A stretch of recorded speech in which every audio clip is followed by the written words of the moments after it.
Support for the Dice Tower comes from listeners like you, and from TheOp, also known as USAopoly, and from GameNerds.com. Thanks for your support. The Dice Tower, episode 748. The best games from 5 years ago, 2017.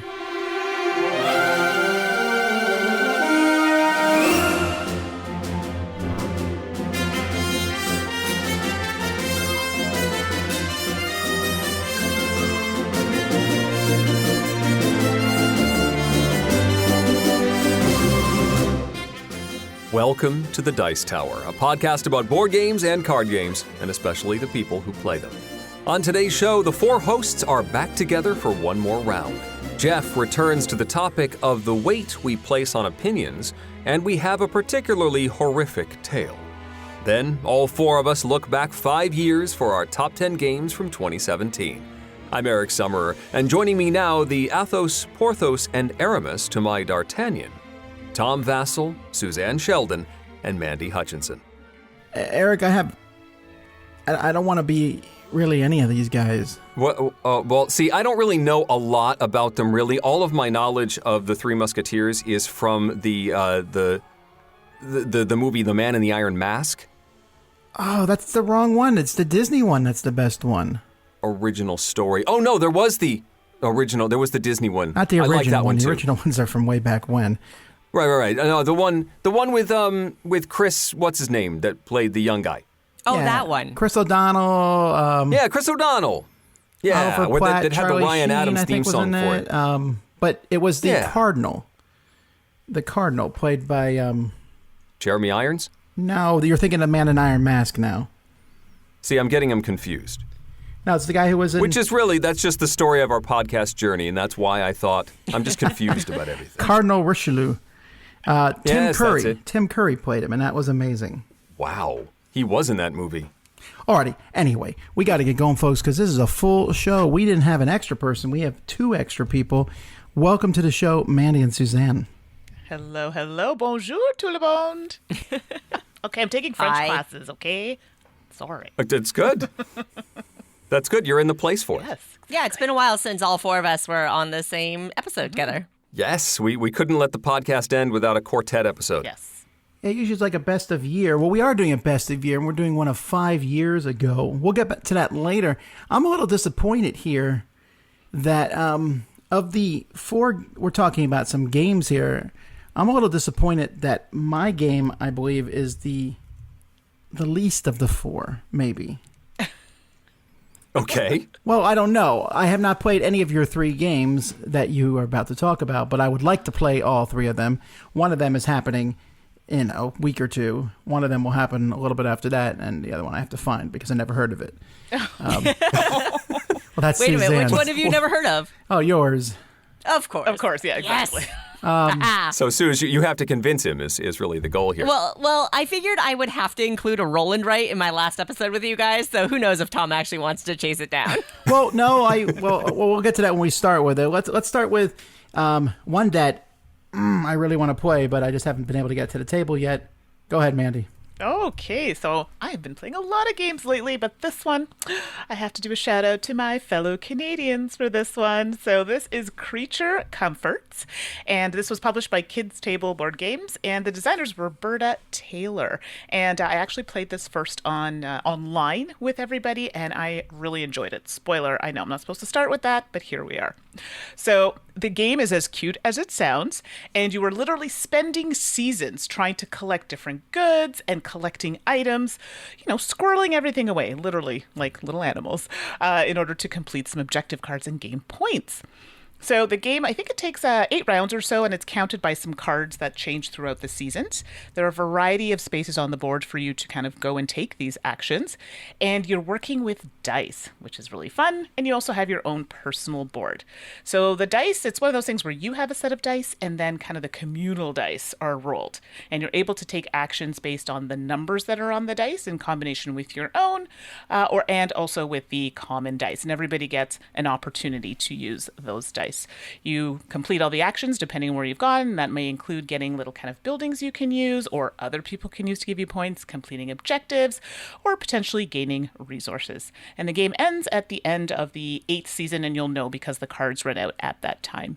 Creature Comforts, I really enjoyed it. I honestly looked at it and thought, this might be like a little childish for me, maybe, because, I thought maybe it's more family, which is totally fine. But I really liked it. There were so many times I had dice and I'm like, what do I do with these? Like, I want to do everything and you can't. So you really have to plan your turns well. So, Tom, I actually think you're really going to enjoy Creature Comforts. I think kids' table board games on top of their game.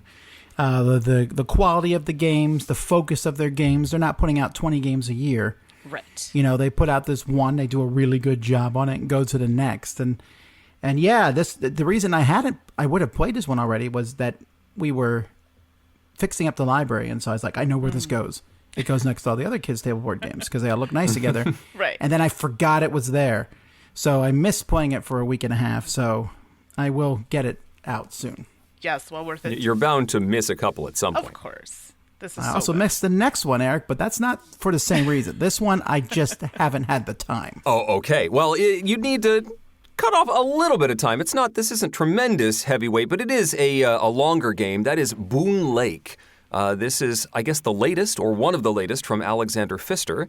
It is published by DLP Games and Capstone here in North America. I think the Capstone copies are just starting to filter out, which may be why Tom hasn't had a chance to play it yet.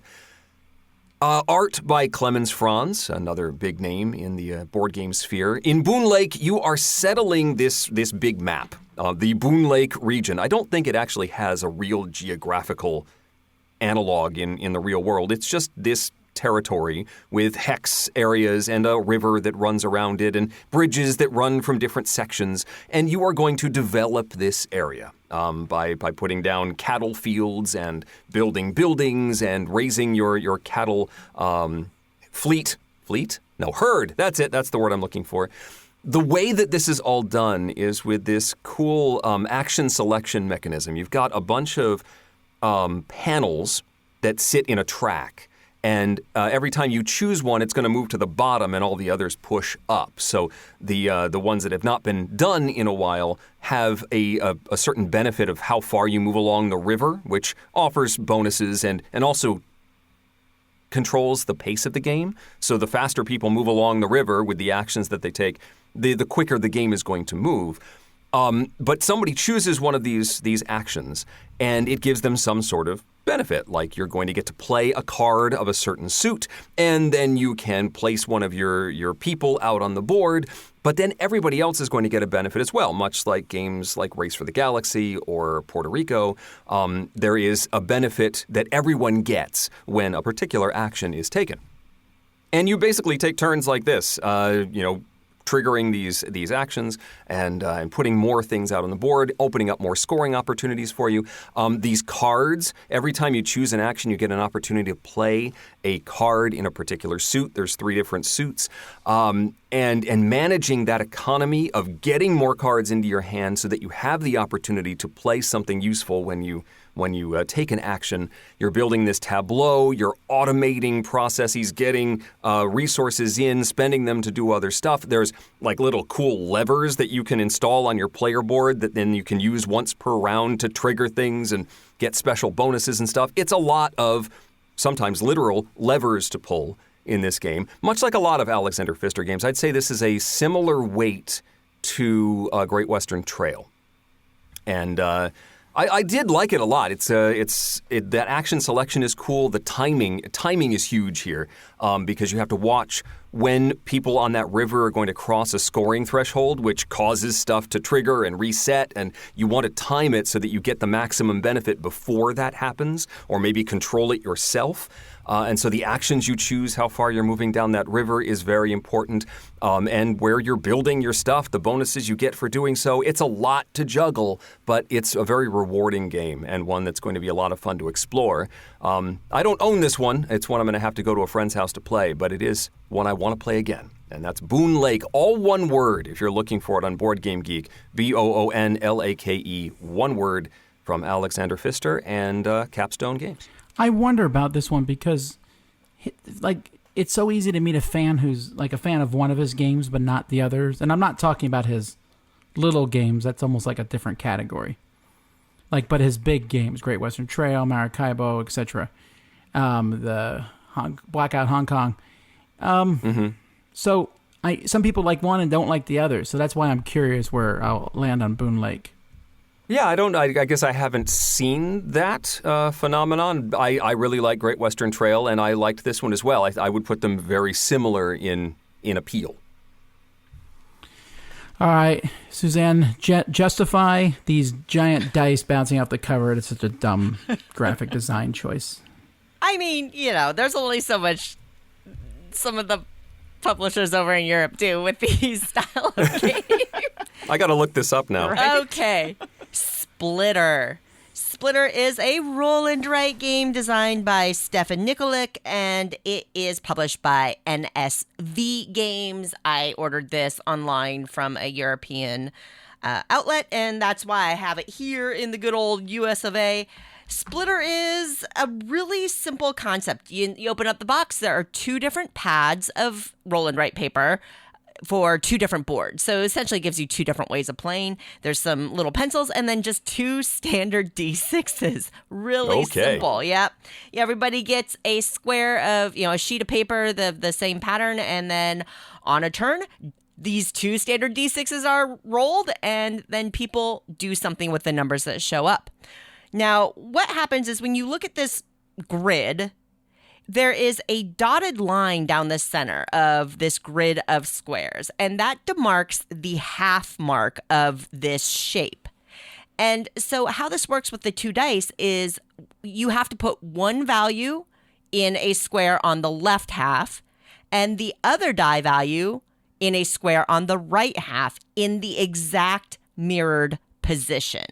So if, in square A1, I put the first die, then in square B1, I'd have to put the other die value. You're forced to do this mirroring. Ultimately, what you're trying to do is group values together on the sheet. So you want 2 2s together, or you want 4 4s together. In any orthogonal connection, side-to-side connection or shape, it doesn't matter what arrangement, as long as they're touching sides. Diagonals do not count, but it has to be exactly that number. So 5 5s touching together in some shape, great. If there's a 6 5 touching it, you don't score it. It's no good. And that's the whole game. There's 44 squares on the sheet. You will roll 22 times, fill it in as you go, and then score at the end of the game.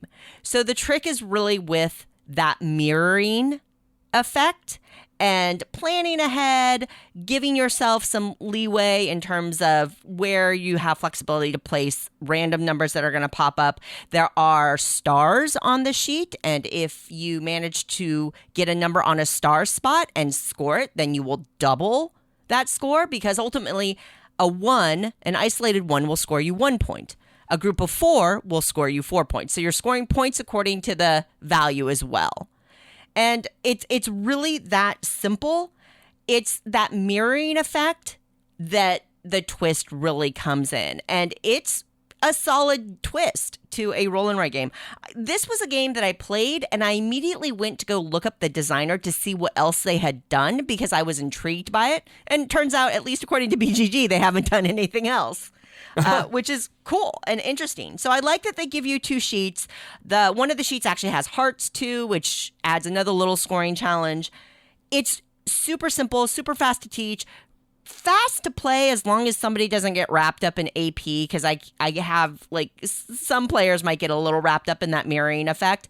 It's a clever twist to a roll and write game. I really like it for all the reasons I like these little roll and write games. Easy to teach, fast to play, offers your brain a little bit of a yank, right? A little bit more than just a standard simple filler game. So I've really enjoyed Splitter. Is it one that I go and pay $100 for to import? I mean, maybe not that much, but I'm really enjoying it. I think it has wide appeal and definitely worth a look. It's 23? Yeah. Well, that's 25% less, or I mean, it's like 75% off from Suzanne's price. That's true. Yeah, that's how I often now. judge roll rights. I go, I wouldn't pay $100 for it. That cover image is pretty non-exciting, though. It looks like a spreadsheet with a couple of D6s. Well, I bought a copy, so it better be good. Look at that. Although the only place I could find it was Amazon.de. So let me ask you this, Suzanne, how often does 6/6s happen? It seems like that'd be pretty hard. Well, it depends on how you play on it. It just depends on how many sixes come up because you can pick which side you get to put it on. So, I mean, it happens reasonably often. I mean, I've definitely gotten 6/6s together on it. And, I've also been in situations where I haven't gotten it. I've had to cut it off or I didn't leave myself flexibility and things like that. It's interesting where you can, if you're not paying attention, you can kind of mess yourself up because 4 4s together is good, but 5 4s together is bad. And I've been in a situation where I made a boo-boo and I accidentally wrote a 4 and then connected it to the larger group and then lost that score and that kind of thing. So, like you're paying attention to the other side to play something. Absolutely. You're like, okay, I'll just put the 4 over here. Oh, no. Yeah. we'll see. You'll have to let me know after you play if 6/6s is hard to get together. I feel like I That's would gonna be always his goal, try is what he's gonna 6/6s do. at the expense of losing the game. That is actually exactly sounds like what you. I've seen you play Can't Stop. Yeah, so I don't know, but we'll see. The fact that I can understand the game immediately, which is the very direct opposite. Everything Eric said, I don't understand what he's talking about, but I understand your game, and that's not your fault, Eric. That's just it's hard to explain a Fister game to anybody. It's a lot of levers. Yeah. All right, so I'm talking about a game called Free Radicals. This is a brand new game designed by Nathan Woll, I believe is how you pronounce his last name, Woll. I think this is his only game, actually. No, he did a game called Treasure Cats. Yeah, who cares? So anyhow, this is from WizKids. And in this game, it's some kind of Neo in the future, cyberpunk type theme. And you are taking control of different buildings and using those buildings and trying to get points in various ways. But what's the hook of the game is that there are 10 different factions in the game, and each of them plays very differently. Like, it's incredibly asymmetrical. In fact, it's very similar to Merchant's Cove, if you've ever played that, where each faction of Merchant's Cove is playing their own game. So Free Radicals has that too. Do you want to play a push your luck game? Pick this faction. Do you want to play a place dominoes on a board game? Pick this one. Do you like the polyomino game?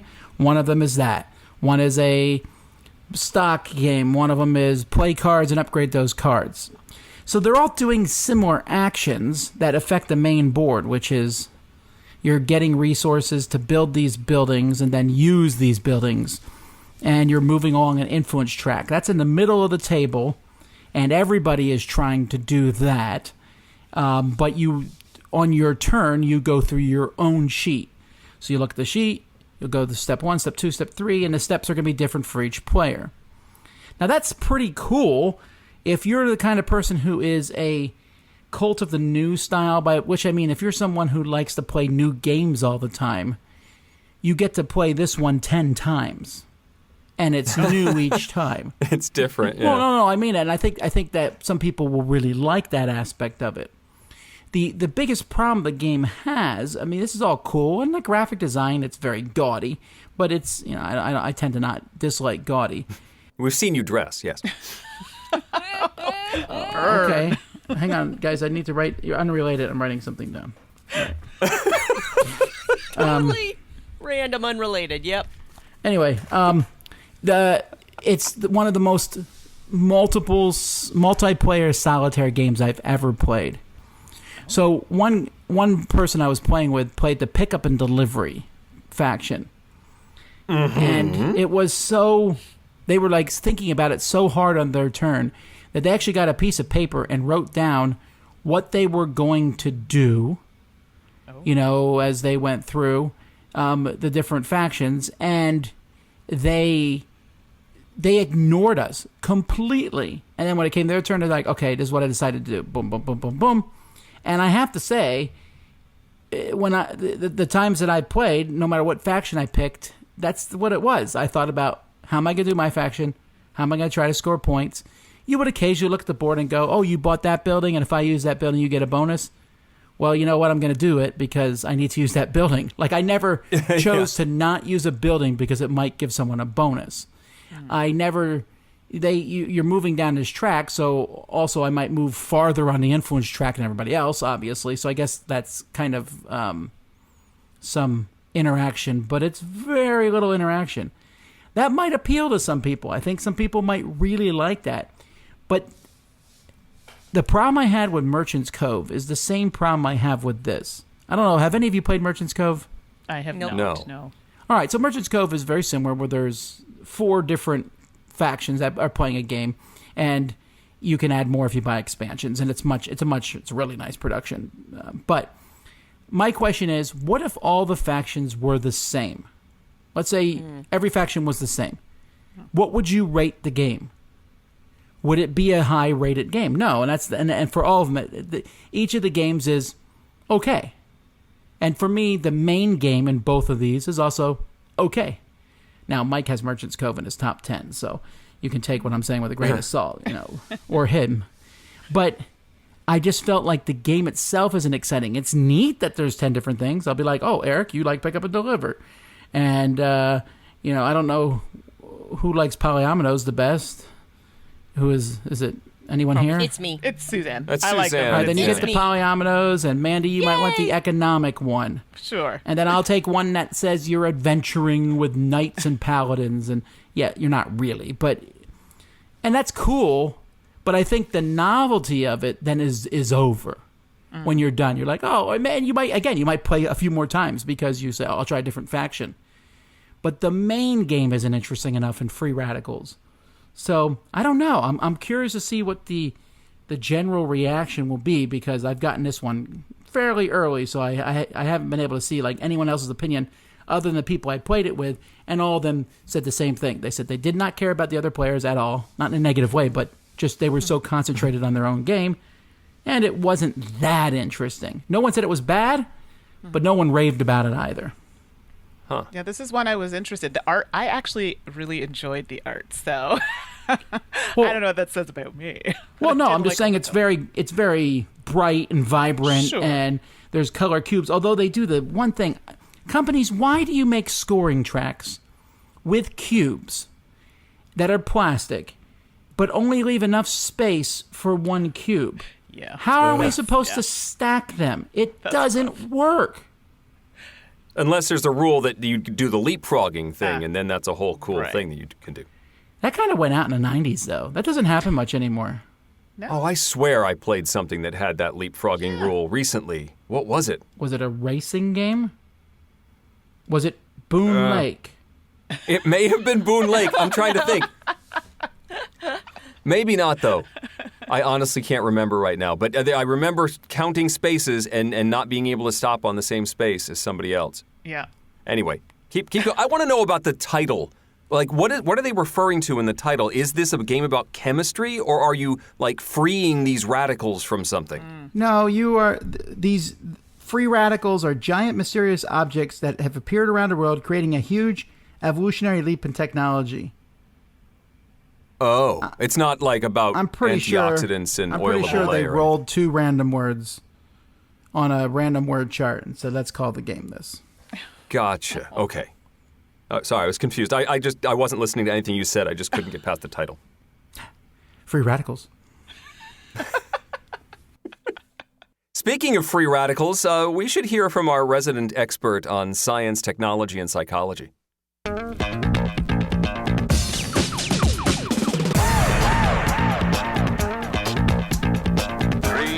2, 1, go. It's time for Game Tech with Geoff Engelstein, where we find out how games really work. For the final 3 episodes of Game Tech, I'm taking a look back at the first 3 that I put together as a demo of sorts for Tom back in 2007. Now, in the second episode of Game Tech, I talked about reviews, a topic right at the heart of the Dice Tower's beginnings, specifically the psychology of reviews and some research that shows our inherent bias. So picture this. You are in a game store, back when people went into game stores. You were holding a game in your hand, planning to buy because you looked at Board Game Geek, and you saw it was rated a 7.5 average, rated by 200 people. But you haven't read any reviews or anything. That's the only information you have, is that it's a 7.5. Then a stranger sees you standing there and walks over and says, "I've played that. It was awful. I didn't like it at all." And they walk out of the store. Now, would you still buy the game? Well, maybe you would and maybe you wouldn't, but studies have shown that most people would have to think pretty seriously about it before making that decision. In other words, the impact of that one face-to-face discussion far outweighs the 200 opinions from Board Game Geek. But what has really changed? Before, there were 200 ratings with an average of 7.5. Now, let's say that stranger in the store would give the game a 2. All that's happened is now there are 201 opinions, and the average has dropped from 7.5 to 7.48. And 200ths of a point really shouldn't matter. And you don't know any more about the game itself. The stranger's comments were very generic. Just, "I played that. It was awful. I didn't like it." But we are social creatures. And as such, we are programmed to respond to individuals in a much different way than abstract data. So our brain does not see the situation as 201 people reviewing something. It just sees two pieces of information. BGG liked it. A stranger didn't like it. Now, psychological studies have shown that we respond the least to numbers, more to written reviews, and the most to face-to-face encounters, and I suppose video reviews.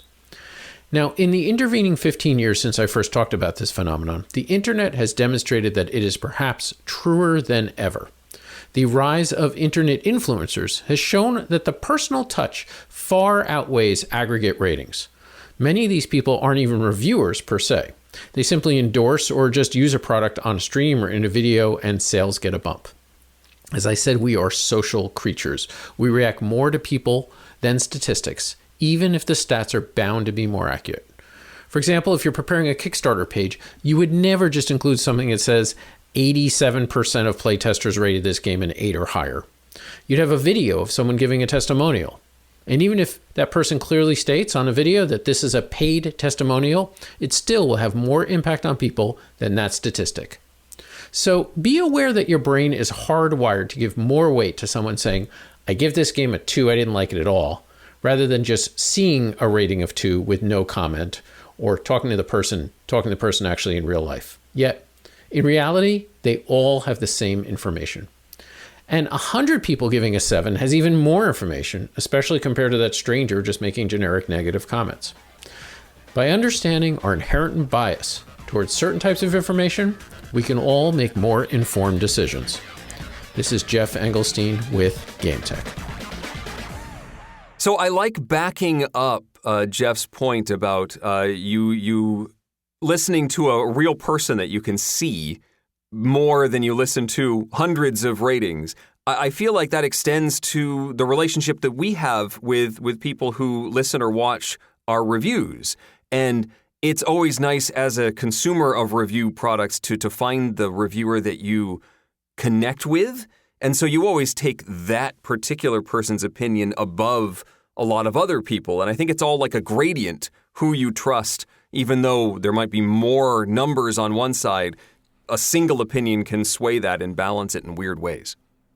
Well, and it's not just about finding the reviewer that you align with. Sometimes you can just find a reviewer that you find very consistent, but you don't always agree with their opinion. And there are definitely reviews out there where somebody said, "Oh, I don't like this game." I'm like, well, that might mean I should check it out.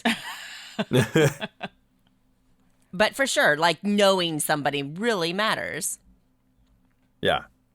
I found it an interesting point about the social media influencers and how much that's just a thing in the last, 5-10 years or so, since Geoff did the original segment. Right. 15 years is a long time. Simply, the landscape, the social media landscape is different, let's just say, than it was when Geoff did the segment the first time. Support for the Dice Tower comes from TheOp. bringing you Cuphead, the fast-rolling dice game. From the popular side-scrolling run-and-gun video game, Cuphead comes an all-new fast-action original cooperative dice game from TheOp. In Cuphead, the fast-rolling dice game, you work together to be quick and nimble to avoid the attacks and defeat the bosses to win. Roll to fill your move meter with jump, parry, and attack moves as you battle against familiar bosses, but hurry before the timer runs out. It includes 8 fan-favorite boss decks, custom dice, custom art, and more. Replay over and over again to try and beat your high score. It's a must-have for any Cuphead fan. Cuphead, the fast-rolling dice game, is available now at TheOp.games or your friendly local game store. And don't forget the promo code for Dice Tower listeners. You can get 10% off your entire purchase at TheOp.games. It's available for all games, puzzles, and accessories. Also, free shipping is available on purchases of $49 or more. Offer available for U.S. residents only. Enter the code DICETOWER at TheOp.games. And now, another tale of board gaming horror. Oh my, that's horrific. Gather round, children. I had a few friends over last night for some long overdue face-to-face gaming. I tried to keep it light as there were 6 of us, and I know one of my friend's spouses, let's call her Beth, had a low tolerance for long rules explanations. We started with a very fun game of compatibility, a real hidden gem of a party game. Then, I was excited to pull a game off the shelf that was one of my first hobby games nearly 20 years ago. Citadels. Citadels is a game I adored all those years ago, and was excited to introduce it to all new people after it waited hidden on my shelves for years unplayed. It started a little rough as Beth couldn't decide if she wanted to play or not. Trying to make everyone feel welcomed, I assured her she could listen to my rules teach, then still back out if she wished. She decided to play, despite stating that she didn't get it. I tried to phrase the rules in a new way, specifically asking Beth for any ideas or any areas that still didn't make sense. I'm not sure she heard anything I said because she was on and off her phone the entire teach. Anyways, we started the game. When the roll cards were passed to Beth, she stared blankly and asked, "What am I supposed to do with these?" A little surprised, since I had fully taught the game twice just moments ago, I told her to just pick one and pass the rest. She could refer to her handy player aid I had passed out if she wasn't sure what any of the characters did. Beth literally shuffled the cards and picked one randomly. Okay, that's fine, I thought. The rolls were called out by the king. Assassin! Is anyone the assassin? No assassin? Okay, thief.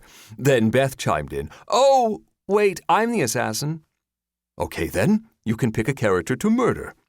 I don't know who to kill. I guess the bishop. I winced a little, but tried not to give away that I was the bishop.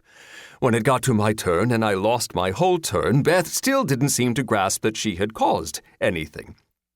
2 rounds later, the king calls, thief. Do we have a thief? Going once, going twice. Beth's eyes, filled with the glow of her cell phone screen, looked up lazily for a moment, then she says, Oh, I think that's me. I just picked randomly. What do I do? Oh, I guess I'll steal from the merchant. I was the merchant. 2 rounds in a row, Beth had stopped texting long enough to pick a completely random roll and ruin my turn. I made a few snide comments about being taken down by a random pick, but I remained civil. The next round, King calls, Assassin! Do we have an assassin? Nope. Okay. Oh, wait, says Beth, still texting away on her phone. That's me again. I'll kill the architect. I don't know why. I still don't get what these characters do. One guess who the architect was. Me. Obviously. I was seeing red at this point. A person who had barely put her phone down the whole game has picked a random roll each time, had assassinated me twice, stolen my gold, and had been an all-around inattentive player, to put it nicely. And this was all in the first few rounds. The game continued a few more rounds. Without fail, we always had to remind Beth when it was her turn so she could put her phone down. I wanted to smack the phone out of her hand, but I remained civil. Finally, the game ended. Time to add up the scores. I knew I didn't win after Beth's random smackdown. Maybe my wife won? She seemed to do well. The scores were tallied. 13 for one player, 16 for me, 17, 18. One friend had 23. Looks like 23 points wins it. Beth then realized we were adding up the scores. She stared down for a minute or so, typing numbers into her phone. 27. Is that good? Citadel!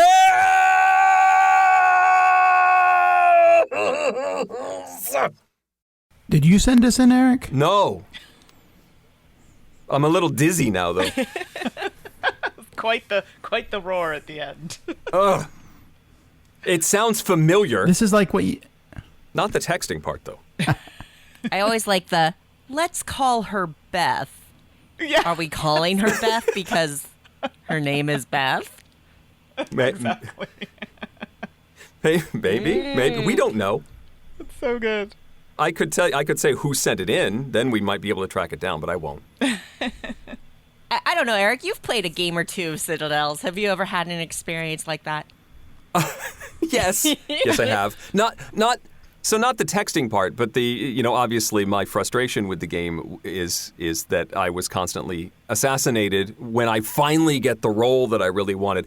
I have played Citadels somewhat recently. I should probably give a quota. And it went generally well. I did not get assassinated nearly as much as I was afraid I would. I moved the game along. I was able to achieve things. I even assassinated a few people successfully myself. And had, I'm not going to say a lovely time, but a passable, totally normal time playing Citadels. And so... Oh, that's such a good... That's what I want to hear. Like, Tom, how's your game night? Oh, it was good. What'd you think? Oh, it was passable. It was passable. I didn't scream once. All right. Well, let's get to questions. Questions. So this comes from Dennis. One thing I've been meaning to ask is if you have any recommendations for good team building games. I currently work at a large company and manage a group of around 15 people. We are a biotech company, so most of them are fairly geeky but new to gaming. I've toyed with the idea of using games for team building, no pun intended. The ideal game would be not much more than 1 hour and still have most people involved, either directly playing, rotating in, or at least be fun to watch.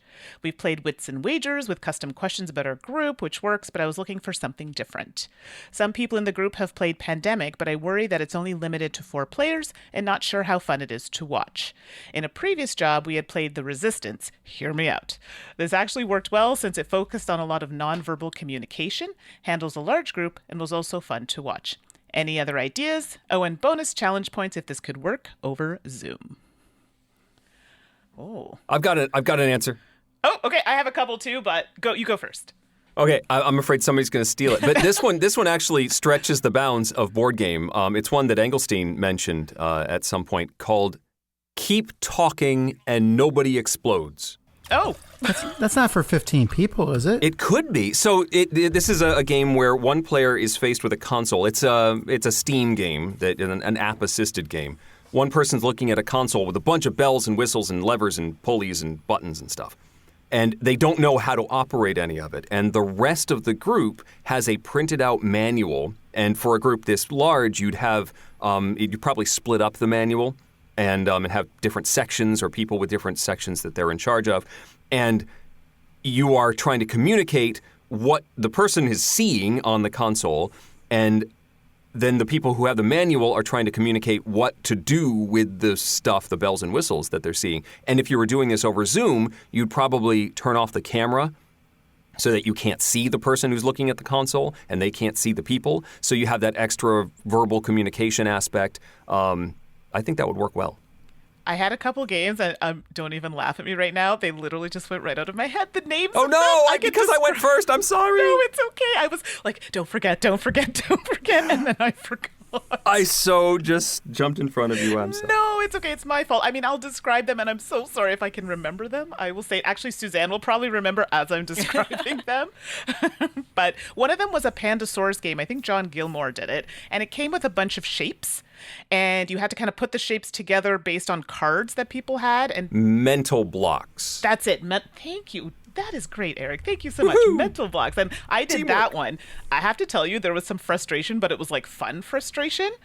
I don't know how else to explain that. So you could play virtually. We played it in person at the time, but I thought that would be a great one. And I think John Gilmore had mentioned that was something that had been used for team building or used in teams. So I thought that was a really nice one. And another one that I actually played with my work over Zoom. It's a game where you have these kind of dice and you put them in slots on these boards. So I had a camera so people could kind of see all of that, roll the dice, put them in the slots. And then you had to come up with kind of smart or funny words with associated dice. So for example, if you had a square, like a white square and a purple square, you'd have to look at those dice on the white and the purple board and then come up with something smart or funny with those two titles. It's kind of hard to explain without seeing it, but it worked really well over Zoom, and I am so sorry that I cannot remember the name of it. I'm hoping it'll come to me by the end of the episode. I'm going to say Ink and Gold. Okay. Ink and Gold is, you could have one person, for Zoom, you could have one person flipping the cards over and everyone decides whether to stay in or get out. It's pretty simple. And you can manipulate it so it can handle up to 15 people. But that's what I would say. What's the other version of Ink and Gold? Diamant. Diamant. But I think Ink and Gold is the easier version to find. What about Concept? Concept would be a good Sure. Any big party game like that, you could play just one, probably. Yeah, you could. And maybe take turns submitting words or allow more words to be submitted. Oh, I just thought of another one. Herd Mentality. So good. Have you all played that one? That one's fun, and I've played that over Zoom, and it can play a lot of people. No? Yeah, that's good. No, I didn't think about. No, I played it. Okay. I think it'd be hard to pick. I think it's hard to pick non-party games because so many party games would work. Right. I mean, exactly. there's always roll and write games. Those are also very good. That's true. You were just waiting. I knew. I meant to start a timer to see how long that would take. Not long, apparently. Boom. What are the best ones for large groups, though? I know a lot of people like. What's the one that comes in Avenue. red and blue and green and yellow? Railroad Inc. Railroad Inc. Yeah, That I one's know. Is another people one. like playing in big groups. Welcome to. Avenue. Take it easy. Suzanne, any others? Oh, I sorry. There's so many that like. Oh, are we stealing your thunder? Even Splitter that I just talked about. It's one of those versions that you can play with as many people as you have sheets for, right? And it's just two dice, and it's easy to communicate. So a lot of them, if you just want a group activity that you can work together on, that you can share the experience for, I think roll and writes are actually great non-party game alternatives for that scenario, even over virtual situations. But yeah, I'd have to go through a list to figure out all the best ones. If they really want suggestions, they can email me. All right, moving on. Jim has been a fan of the podcast since 2014 and wants to let us know how much he appreciates everything that we've been doing here. But his question is about campaign and legacy style games. So the question is, what non-campaign or legacy game or game series would you like to see be made into a campaign/legacy game? Conversely, which game or game series would not work as a campaign or legacy style game? So few. So very few. I would like to take a lot of campaign games and make them non-campaign. I'm surprised we haven't seen a Monopoly legacy. Actually, that's very true. I'm surprised there haven't been Hasbro more. would mess it up. Rob Davia doesn't work there anymore. That's yeah, that's true. But I just with Risk Legacy being a thing, I did expect more classic games to get that treatment, and that being able to upgrade, make permanent changes to the properties around the board, and add elements that would put it more in the tropical tycoon direction with different scoring opportunities. There was probably no audience for it. I think that's the problem. It just wouldn't work. So maybe that's a wouldn't work. Monopoly Legacy, Scrabble Legacy, new letters every time. Maybe Open up not, new because packets. I don't remember. There's a list of things that every Monopoly game must follow. Oh, in order to get the license? I don't remember. I know that the go to jail, that the picture of the guy there, Yep. I'm pretty sure that has to be the same in every game. Even in the Star Wars version, it's the same, yeah. Yeah, so maybe they can't do a legacy because someone might put a sticker on it and that would ruin everything. It would. I'd like to see, I don't know, I'm really into Marvel Champions, and I'd like to see a card game kind of lean into that idea of, like, I could see where, like, if I'm challenging, one of these challenge packs, and depending on what happens, I can kind of permanently alter a card in my character set. I don't know. I don't think there's a market for that because I think that would just make everybody itchy, but I think that would be super duper fun. Well, you could always you put them in a sleeve, and then you mark up the sleeve. Yeah. And then you could always remove the card inside. I mean, if you want to be a coward about it, sure. What about a roll and write legacy game where you're not only using dry erase markers, but also permanent marker? Now you're just being silly. Right. I agree. Think about it. But you know what? Speaking of that, I'm finding that I wonder if legacy games are numbered to some degree. Their days. Often they are. There's season 1, season 2. Because of pandemic. No one's listening, Eric. Because No, I'm just saying I think that people can still get that legacy feel with a lot of games have these campaign elements in and they're able to be reset and stuff. I just don't see, like, actual true legacy games, there's still less than 20 in existence. Mm-hmm. Well, and they're not. These are not. I know people felt like it was a big thing that happened, but they're just having a little bit of a peek behind the scenes on some of this stuff. They're not easy to create. Like, they're a lot of work to create and do, and let alone do well. So, right. From a labor to payoff point of view, I think with the market being what it is, it's a lot of risk to put that much investment in developing a legacy game at the risk of it not being a hit out of the gate. Yeah. Daniel writes and says, I haven't really seen many board game cafes in Southeast USA, and was wondering if you have any opinions on why that is, and if you think that if more of them started, people would come to them. Oh, well, I guess the Canadian will just sit back and listen here. Well, it's not we so don't much know, that. Really. There's not a lot of game cafes in Alberta, I'm assuming. You'd be surprised. Well, I might be surprised, but the fact is, if a game cafe is going to work, it has to be in a heavily trafficked foot area if possible. It has to have a lot of parking. It has to be easy to get to and not be very expensive or make enough money to cover the rent. It's a very difficult thing. In South Florida, everyone drives. I'm only speaking in South Florida, but most Southeast is the same. Everyone drives to go everywhere. You don't walk. We have a couple game cafes in South Florida, but they're all right outside college campuses, almost to a dot. And in fact, most cafes that I've run into are not too far from either a college campus or a downtown of a city. I think that's sort of the key for making those things work. And as you get to the more spread out areas of the country, that's a harder magic perfect situation to get. But I don't know why specifically the Southeast. That might just be where Daniel is seeing it. I think we just don't have as many board game cafes here in the States as in other areas. Remember, when you're running a board game cafe, you're running a restaurant. Yeah. Essentially. You're running a restaurant that also lets people play board games. And people get excited about the board gaming part, but that's not the part usually that's going to bring you the money. Like the best... been a lot of gaming cafes. The best one is still up in Toronto. Snakes and Lattes? Snakes and Lattes. Have you been to Mock's Boarding House in Seattle? No, but I haven't been to Seattle. I'm just saying the best one I've been to was Snakes and Lattes, and their food was really good. Their service was phenomenal.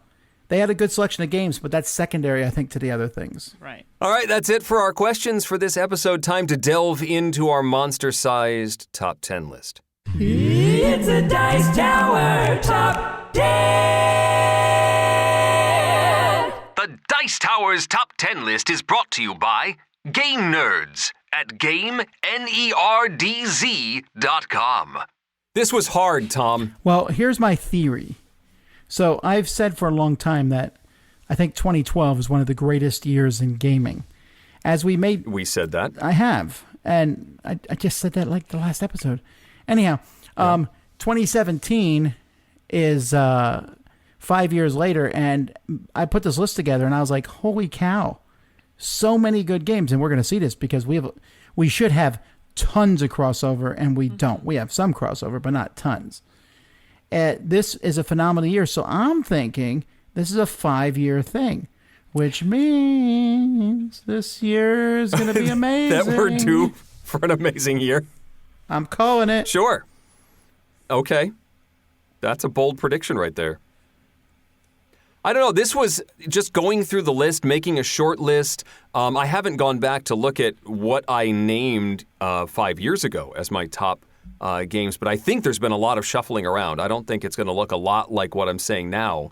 Just because there's so many great games from this period, whittling this down to just 10 was more difficult, I think, even than 2012. Yeah, we'll see. We actually have 4 different number ones, so that'll be, and if we throw the People's Choice in, 5 different number ones. Okay. So let's jump all aboard us. Here we go. Woohoo! Number 10.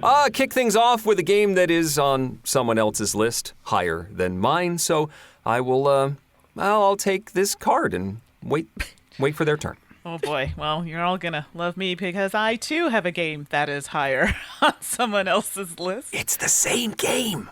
What? So Mandi and I have the same game for our number 10, but it's on somebody else's list.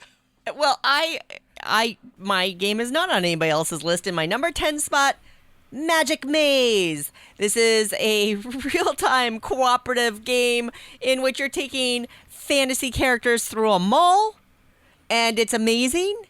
And it's cooperative, and it's got energy, and you've got a big pawn that you get to bang on the table. That may have heavily influenced my love of Magic Maze and its place on my top 10. But it's a really, really fun game. The banging pawn? Yeah, it is very good. I thought it would be on Eric's list, actually. It was close. Okay. My number 10 got some buzz in 2021 because Stonemaier Games made a very similar game called Red Rising, and that's Fantasy Realms. When this game came out, a little tiny card game that looks very generic, doesn't look very interesting at all, and it's really fun. Every time I like playing this one, you're just drafting a bunch of cards, and then they score all over the place in weird and strange ways. And there's actually an app that lets you scan all the cards and scores them up for you, so that's kind of cool. Oh, that's helpful. I think you taught me this game, Tom. Actually, I had never heard of it. I think I saw the box and went, oh, what is this? And it was quite fun, actually. I think is there a Star Trek or a Star Wars version coming? I think Star Trek. Maybe. I think you're right, yeah. Eric. I think you are correct on that. Yep. I got to play Fantasy Realms for the first time a few months ago after, Tom, you had talked about it somewhat recently here on the show. And I enjoyed it. It's a neat drafting game. Number 9. My number 9 is Reiner Knizia's deck-building race game, The Quest for El Dorado. You're collecting cards into your deck and using the symbols from those cards to move your pawn around this, not really a maze, but a trial of spaces and trying to get the right symbols to move most efficiently through that terrain and doing it better than your opponents. And I think it's cute, it works well, and it's a lovely adventure. It made my list 5 years ago, just barely, and it's moved up slightly. My number 9, Quest for El Dorado. This is fun. I think the Lutzas actually taught me this game when I was in Germany, and it was quite good. And I thought of you, Eric, because I had heard of you mentioning it before, so I was glad I got to try it. Cool. All right. Well, my number 9, I know Suzanne also likes this one, and that is Claim. And Claim is a trick-taking game, and it's for 2 players, which you don't come across too often. And this one's interesting because you have factions that you can play with, and they have kind of different abilities, and there are 2 phases to this game. So in the first phase, you're trying to get cards to recruit your followers, and then in phase 2, you're trying to use those followers, to beat your opponent.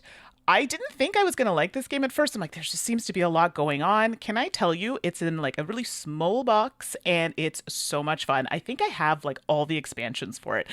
Claim, so much fun. Yeah, it's a great one. I've not played this one, but I played the big. Oh, the big box? Yeah. The big one. I was not a fan of that one. Board Maybe game I like the version, smaller like one the better. game version? Yeah, I haven't played it. I own it, but I haven't played the big I would one. give basic card game Claim a try. Yeah. Agreed.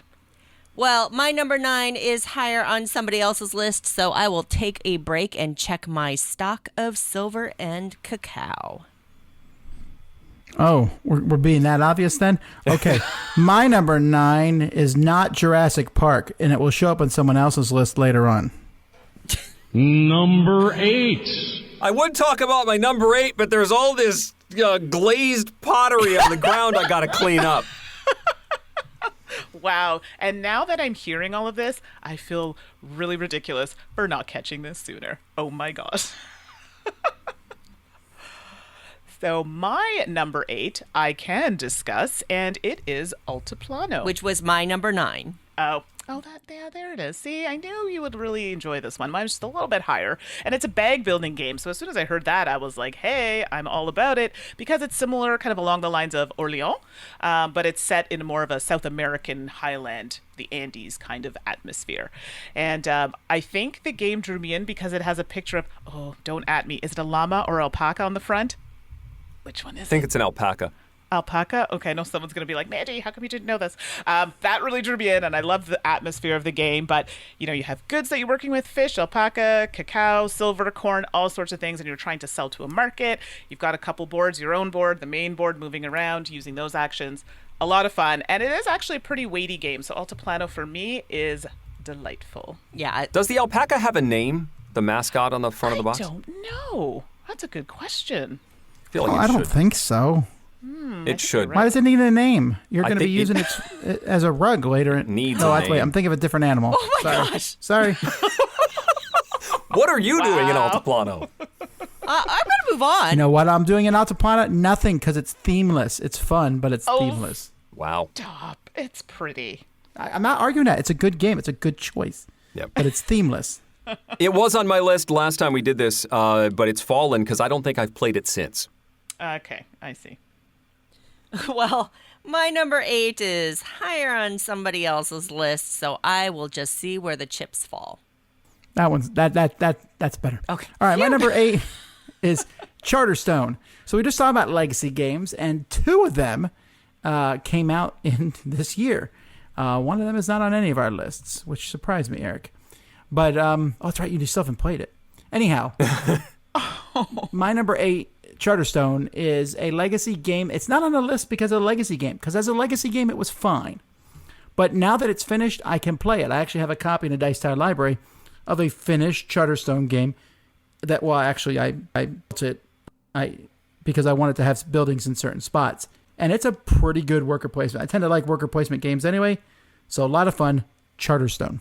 Number 7. I would talk about my number 7, but I can't because I have more femurs than I know what to do with. Oh. Well, moving on to my number 7. It's Keeper.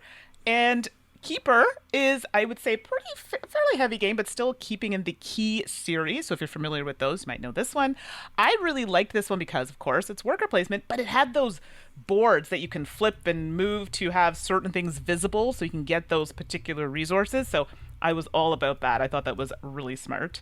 And then you have your Keeple, and your Keeple do different things, and depending on where you go on the board, it gets you either more actions. You can follow people for additional actions. It's a lot of fun. Now, I will admit, it's a little long. But I believe they came out with an expansion, and that does kind of jazz it up a bit, but I like it all the same. Keeper for me, loved it. My number 7, Fugitive. This is an asymmetric 2-player deduction game, I guess, in which one of you plays the fugitive and one of you plays the marshal trying to capture that fugitive. You get to do some clever card play, and you've got like a tracking board, and it's quick and it's straightforward, but it's really, really clever. An awesome 2-player deduction kind of, I guess, hidden movement game, an abstracted hidden movement game. And Fowers Games that publishes it has offered a free online version that you can try too. So if you haven't tried Fugitive, there's a really easy way to give it a whirl. Cool game. I'm just thinking about this one because this is one that I haven't thought about in a long time, Fugitive. It's a really solid little game. Mine is at the very, very, very, very other end and extreme of this. It's Anachrony.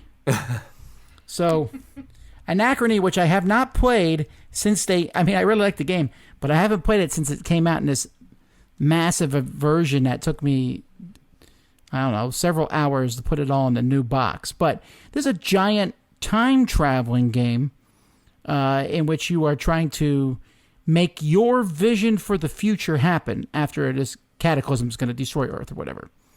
So that's what the game is, but it's really a worker placement game with a ton of options. And as I seem to be telling people, I like worker placement games. So my number is 7, Anachrony. Number 6. I don't get to talk about my number 6 either because it's on somebody else's list, but I will say this. It is Grover's favorite game. My number 6 is also higher on someone else's list, so I'll just be hanging out, looking through the telescope, seeing what's orbiting out and about. My number 6 is, help me out here, Eric, Yentis? Sure, why not? Okay, thanks. Gentes, Yentis, another Stefan Risthaus game. Really like this one. It's got some clever card play. It's got some clever resource management. You've got these tracks on your personal player board that have a real kind of tug-of-war situation that I love manipulating and trying to balance as you're trying to meet different conditions to gain actions and gain more cards. And a lot of moving pieces in Yentis. Very clever design, one that I've really enjoyed, and that is why it's at my number 6. My number 6, and man, you know what? I just opened up this Suzanne's like in my brain here. I just opened up Hente's today. No, yesterday. Yesterday, I opened up the box, was looking at it. I still haven't played it yet. You've never played it? No, it's just one of those games that missed me by. Yeah, I'd love to. It's a good game. That's how I was with Anachrony. Just played that last week. I'd never played it before that. Yeah, I'll say it. I've said it before. I'll say it again. If they stop making games for the rest of humanity, nobody would ever be bored. Yeah, there's that many good games in existence. There's a lot. My number 6, I cross over with Mandi on this very number, and that's Pulsar 2849, which looks boring. It's not. It's about space, but it's not. It's just about drafting dice, but it does so in a really fun and interesting way. I love the various options, and every game feels different. Anything to add, Mandi? Oh, sorry. I was trying to come up with something smart for my next one. Not even gonna lie, everybody. Pulsar for me is one I actually played it before it launched, and they were like, "Oh, Pulsar 2849, that's not gonna stay. The title's gonna change, And they were like, it's not a big deal." And then it ended up being the exact same title, so they never changed it. I guess it stuck. But I really enjoyed the game. I'm terrible at it, like awful, but I really liked it quite a bit. It is really solid. This just missed making my list this time. It's really strong, and that dice drafting element, and then what gets left on the board and how it affects the different tracks. It's really neat. Number 5. I get to talk about my number 5 finally. It's Clank in Space. I enjoyed the original Clank. It's a lovely game, cool twist on deck building mechanisms, but I really like what they did with the space version. And the extra element of unlocking pieces of the spaceship and then moving through it, so there's not just a direct rush to pick up one of those treasures and rush back out. There's sort of quests to complete before you get there. I love the modular boards and the different expansions. There's like an arcade expansion now that's super cool that has light cycles. Anyway, lovely game. It's worked well with my kids, and all the space art and the references are really fun too. Clank in Space, my number 5. My number 5, well, unfortunately, I was not lucky enough to have this to talk about, so that is higher on someone else's list. Well, my number 9, which would be... That's amazing. Spoilers. I was trying to do something. I'm dead. Excuse me. I'm dead. I mean, my number 5 is Fox in the Forest, another 2-player trick-taking game that happened to come out in 2017, along with Mandi's number 9, which was Claim. Fox in the Forest just talked about in the last episode in the digital version. Love this 2-player trick-taking game in which it leverages special powers and target scoring to bring a ton of interest to this one. 5 years, it's held up. I still adore this game, and it's gorgeous as well. They got a beautiful illustrator to work on it. It's a really great package for 2 players. Fox in the Forest, if you like trick-taking, if you have 2 players, must try. Also, very good game. And it's funny, we both have 2-player trick-taking games on our list, but Fox in the Forest, so good. I'm surprised I'm the only person to have this one on the list, and that's Rajas of the Ganges. Just missed mine. What a fantastic game. I like the dice drafting, the tile placement, the 2 tracks going. You have a money track and a reputation track. They're going opposite ways on the board. When they cross, you win. And so many options. It is such a great game. The brands are amazing when it comes to game design. So I liked this game. To be honest, I liked it quite a bit. I will admit I did have a little bit of an issue with the art direction on this game, but the game itself was good. Try to remember the art direction because I'm blinded by the beautiful dice. Oh, jeez. I've only played it once. I got to play it at a Dice Tower Con a few years ago, but haven't had a chance to play it since. Number 4. Number 4 hit the table fairly recently at my last family game day, and that's Meeple Circus. The dexterity game with a good amount of gamerly drafting of pieces and a lovely amount of tension in the final performance round where you might need to run around the table or clap for yourself or announce your various pieces, basically perform while doing a dexterity element to score points. It's a lovely mix of these gamerly aspects with some silly fun and some dexterity as well. Meeple Circus, my number 4. I have such fond memories of this, and I don't remember where we played it, Eric, and I think there were Spiel. a few of us. Was that where it was? Okay, Yeah. And I think all I can remember is Eric standing up midway while he's putting his pieces together, thank you, or something like this, and doing a bow because it was part of his objective. Every time the applause came up in the soundtrack, I had to stand up and take a bow. Yeah. It was great. It was great. So good. So my number 4 was Eric's. Oh my goodness. Number 7. Thank you. What is wrong with me? And Suze's number 8. Thank you, Eric. I don't know what I'd do without you, for goodness sakes. So it's Too Many Bones, and Too Many Bones is best described as a dice-rolling RPG. I like this game a lot because I don't generally have a lot of time to play RPG or story-type games, and this one had some great things in it. You have your own dice, depending on the character you have, and you can create like a kind of a quote-unquote kind of tech tree with your dice to have some really good abilities.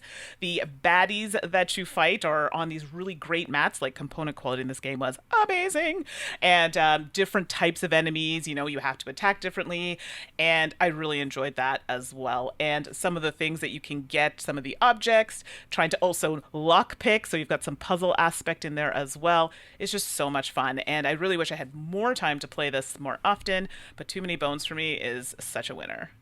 It's such a cool system, the upgrading of the dice and trying to get a handle on your particular character and how it's different from other characters. I have not played this much, but I'm quite enamored with it, which is why it made the list.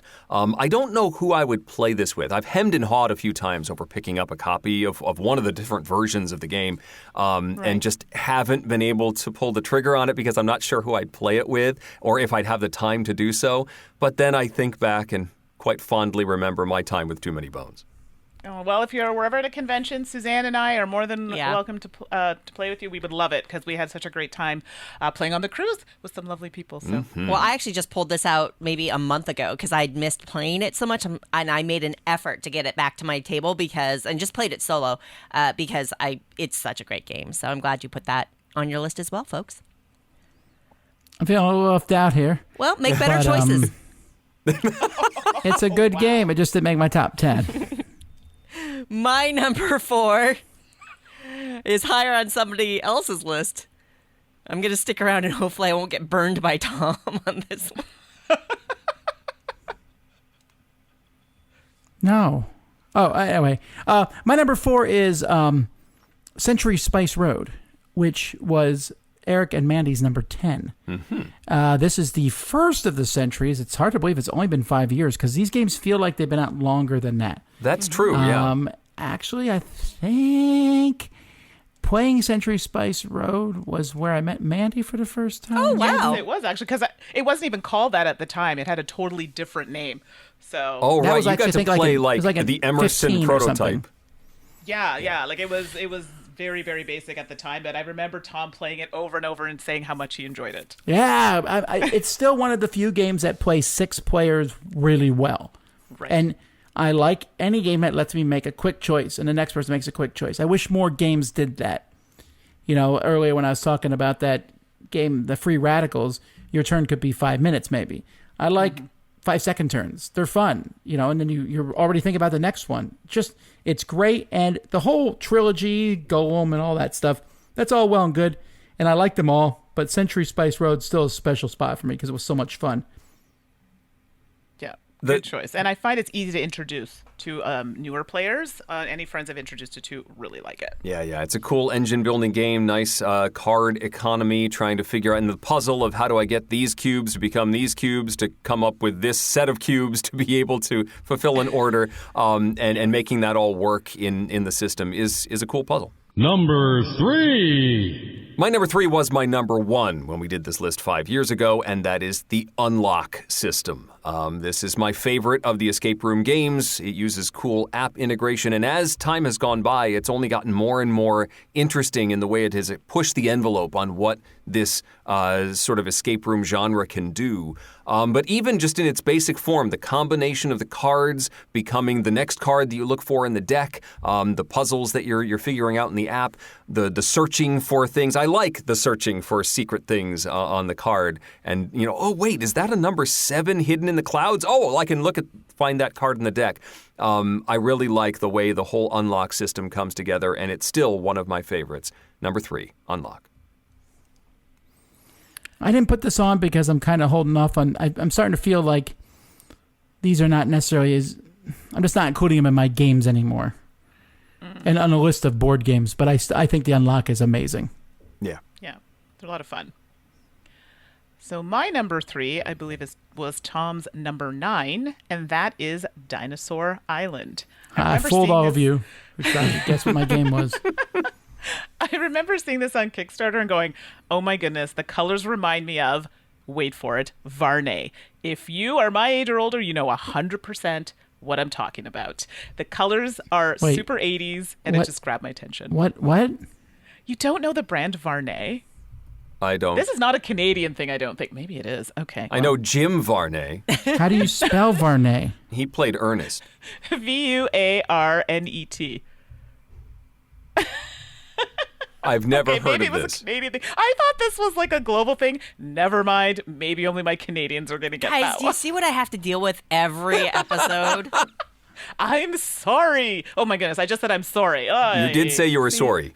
Sorry. Oh. Oh goodness. Dinosaur Island it definitely has the theme of a certain movie that I don't know if I'm allowed to say, but very similar concept to that. We didn't make it. We don't care. I'll say it. Denver the Last Dinosaur. They're not gonna sue the Dice Tower. Okay, it's Jurassic Park. I'm sorry. But it's not. But it has a very similar theme. And in the game, it's great because you're trying to create a dinosaur kind of park. So you're creating dinosaurs, mixing up DNA, collecting the different types of DNA, and also trying to keep your park safe. I apparently like to have my visitors eaten by dinosaurs because my security's never at the level that it should be. And that's always exciting. So Dinosaur Island, always a good time. Yeah, it's fun. I mean, it's dropped down on my list a bit because Dinosaur World I like better. Okay, interesting. But I still like Dinosaur Island.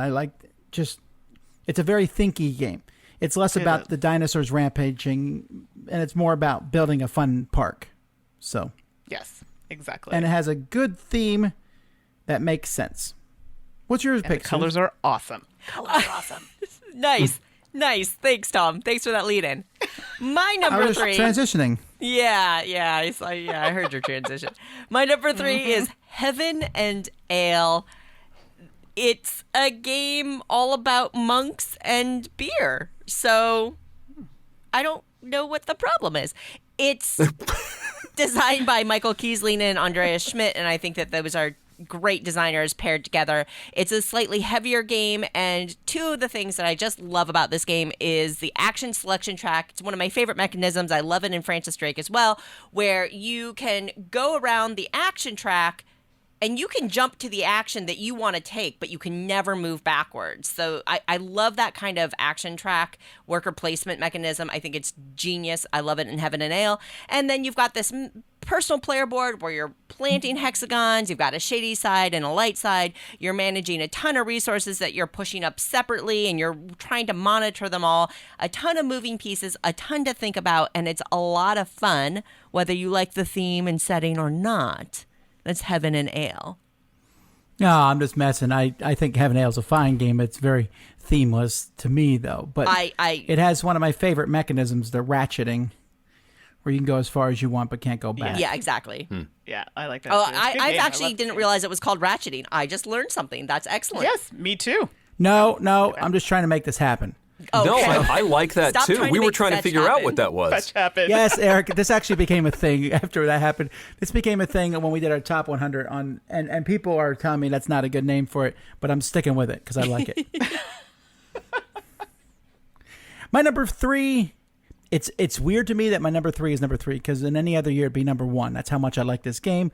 It was Eric's number 6. This is Ryan Laukatt's best game, Near and Far. Well, maybe. I mean, definitely the one that came out last year. Sleeping Gods. Sleeping Gods is definitely that might be his magnum opus. Right. But Near and Far is my favorite game he's made.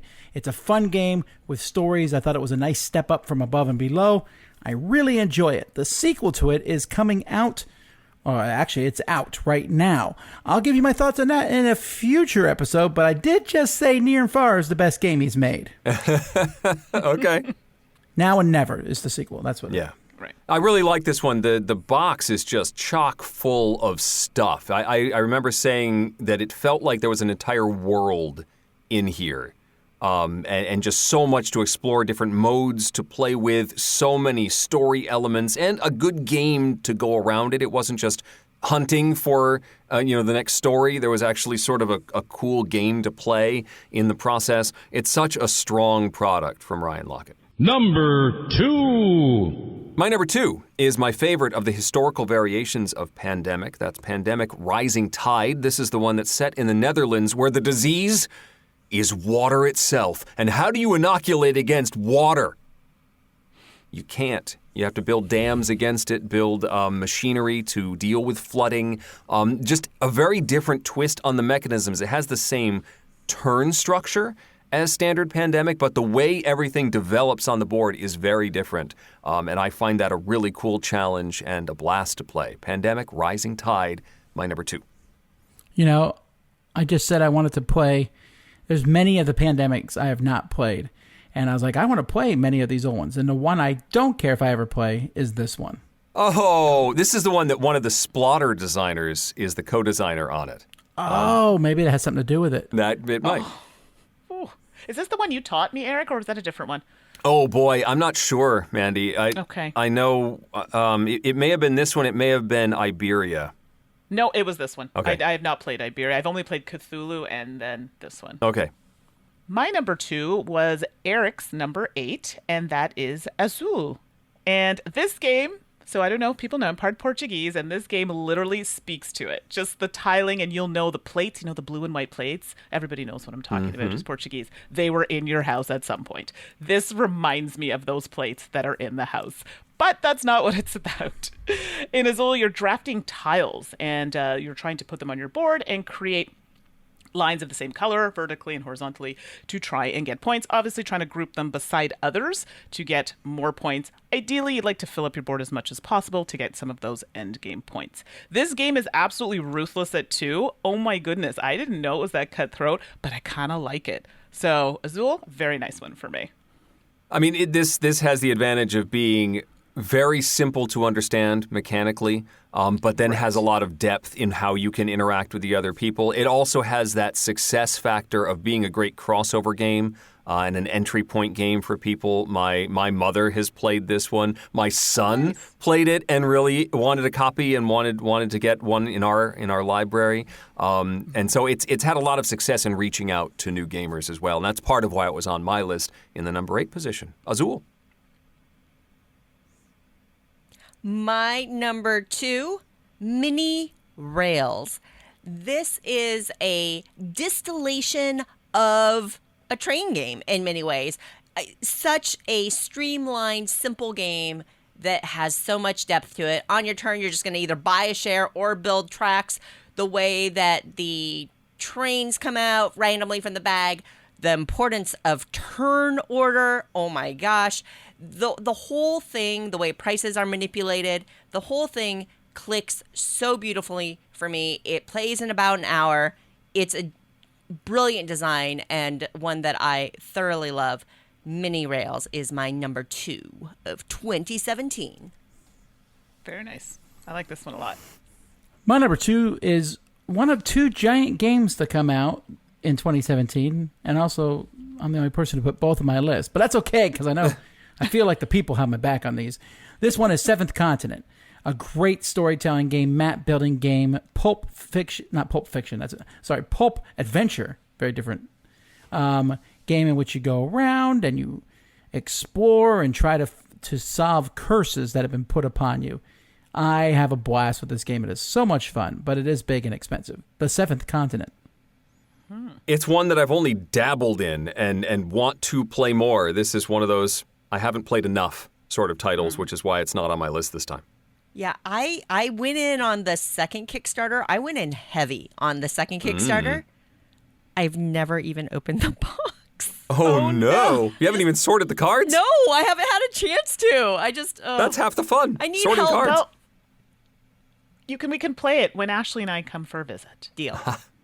All right. And finally, number 1. My number 1 made the list last time, but it wasn't nearly close to the top. But I think I've seen, as we've done these look-back lists, that I put a lot of stock in games that hit the table a lot.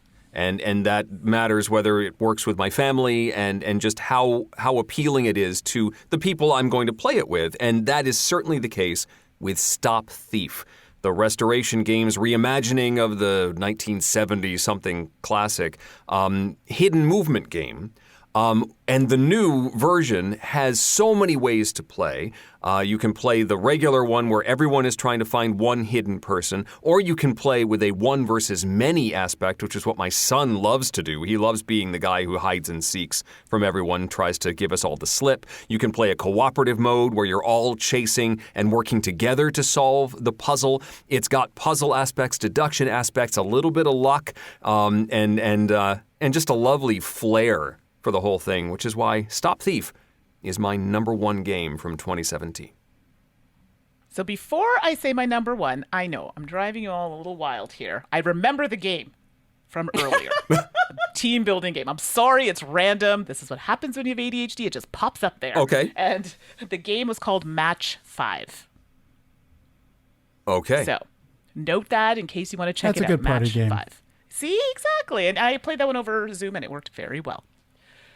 Okay, now, my number 1. Now, this should be of no surprise to anybody. It is a Vital Lacerda game, and that is Lisboa. This is number 4 on Suzanne's list. And I have to tell you, when I first played this game, I was like, what is happening? What is going on? I don't know if I like this game. Then once I got it and started playing it, I'm like, I love this game. So good. Not just the fact that it is literally, in Portugal, in Lisboa, and the aesthetic of the game is great. But I love the way that the actions work together and the cards. At first, I was a little confused because everything's kind of spread out. You do an action on one space, and then you're over on another side of the board, and I was just like, oh my goodness, my brain is melting, but in a good way. So Lisboa, for me, was a win. I don't know how Tom or Eric feel on it, but I know Suzanne loves it as well. I have yet to play. Oh. Eric. Yeah. Oh, I'm sorry. I've not played it either, sorry. Oh, What? boys. Oh my goodness, you're missing out. I feel like I'm not, actually. I've seen the rules. I should have expected that. Like, why did I even say that? Well, Lisboa was my number 4, and I gotta say that Lisboa and On Mars right now, obviously I haven't played Weather Machine, but Lisboa and On Mars are probably tied for my two favorite Vital Lacerda games. That's how much I love Lisboa. It's just a really genius design. And Mandi, the thing that you're talking about, the disconnected pieces as you're moving, once you get into it, I was actually really impressed at how connected that felt.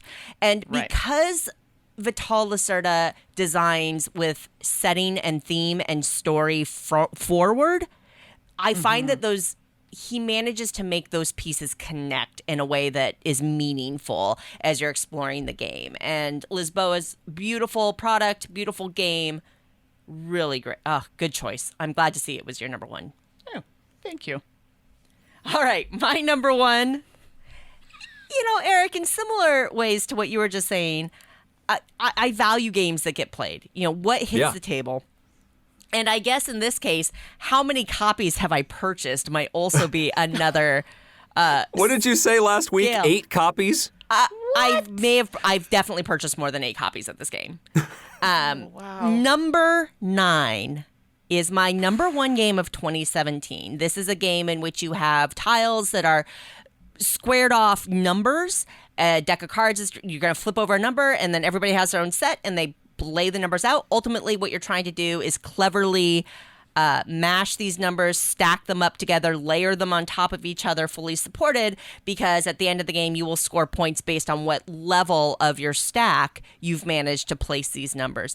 The game is incredibly simple, incredibly easy to teach, very fast. You can play with as many people as you have sets to fuel, because it's all it's like bingo. You're all doing the same thing at every turn, which is why I have 2 boxes of number 9 at my house. I have a basic box, and then I have the group box, in which I have 8 sets in one box, so I can grab that and play with 8 players. I've got the little expansion tiles that they released as well for it, which is a ton of fun. It's just a genius design. I've played this game. I'd have to look at my stats, but I've played this game so much. It's fun solo. I can't rave about number 9 enough. It's just a phenomenal game, and it had to be my number 1 for 2017 for all those reasons. I feel like it should have been your number 9, but... Yeah. One of the contributors for Board Game Breakfast made a 3D printed version of this. Which I now want. Wow. Because that looks cool. Yeah. I like the idea. I think I like the idea of number 9 more than the game itself. Because it's restricted to those numbers, it's not as good perhaps as if they had picked the shapes themselves. Does that make sense? Yep. Right. So if 9 was shaped differently, they might have been able to have more leeway in the design space? Yes. Sure. It would have to have a different name then, but still.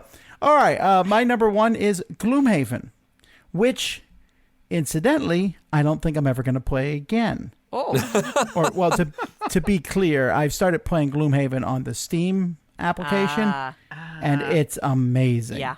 It's really good, and my Gloomhaven, I'm looking at it right now, sitting on top of my desk here, and it's both halves of the box are open, filled with stuff, because I don't want to pack it away too much each time I play it. So I put half of the stuff in one box and half in the other. And I might just pack it all up. I'm not kidding. I really like the app, but it's the same game. Gloomhaven, the dungeon crawl for Euro gamers. Fantastic game, still holding up strong. We'll see how Frosthaven does when it comes out this year.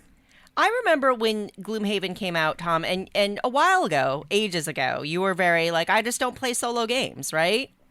And wasn't Gloomhaven the game? I don't remember ever saying that.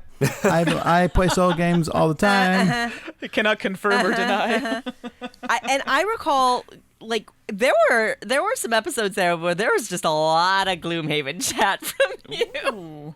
Yeah, because I got caught up in it. And I found that for me, for real, there's 2 kinds of solo games I like. Small puzzles, like Sprawlopolis, like a little puzzle I can manipulate real quick and play, or a campaign-style game.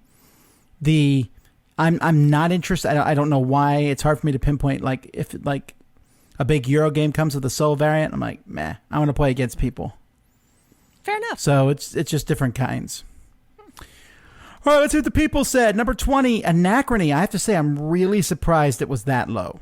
Because I know there's some fans of it. 19, Fox in the Forest. 18, Pulsar 2849. 17, Rajas of the Ganges.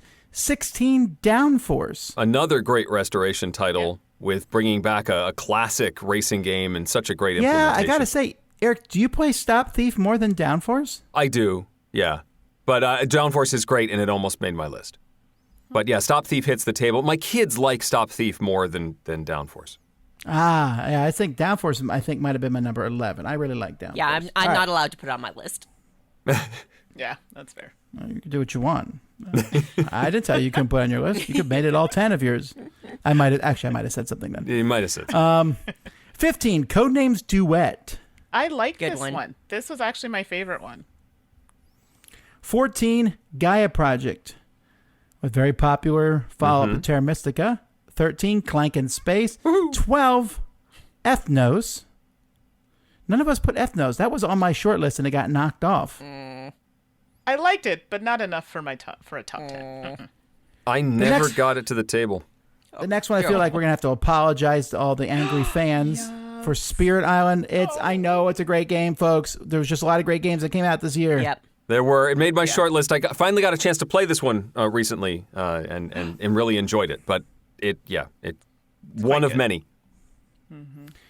Number 10, Barren Park. It's 5 years old already, huh? Yeah. 9, Dinosaur Island. 8, another game that none of us put on our list, I think. It's Clans of Caledonia. Actually, Mandy, I thought you might have this one. Nope, never played it, actually. It's a very solid Euro game in a pandemic-sized box. Oh, okay. 7, Twilight Imperium 4th edition. The 4th edition is 5 years old? Yep.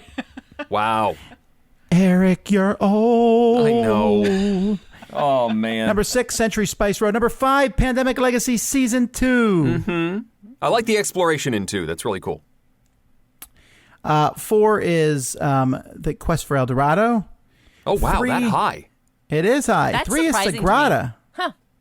Oh, Sagrada just barely got bumped from my list. It was like 9 or 10, and then I saw a couple of ones on Mandy's list, and I was like, oh, wait, I got to put those on. So it got By the bumped. way, It's like 11 or 12. In news that probably does not matter to anyone, if you ever get hit by a car with the license plate Sagrada, It belongs to the designer. Because I saw he just got that as his license plate. Oh, no. He did. So you better drive carefully, Darrow Andrews, because we know your license plate. I know your license plate. I don't even know mine.